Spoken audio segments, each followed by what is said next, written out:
In this video, I will show you guys step by step how to upload pictures to your Deepseek account just in few minutes. This will be an easy tutorial, so let's get started. So all you have to do to upload pictures to your Deepseek account, you just need to open your Deepseek account like this, go to your home page and click on this icon over here. You should see here upload image, okay? Click on this one, upload image, and here you go.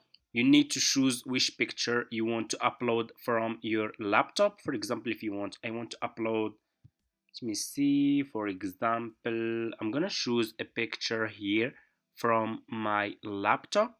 Let's say, for example, I want to upload this picture here. Okay, just click here on open and your picture will be uploaded to your Deepseek account like this. Okay, let me show you, and here you go. You see, that's how you can upload pictures to your Deepseek account. Thank you so much for watching and see you in my next videos.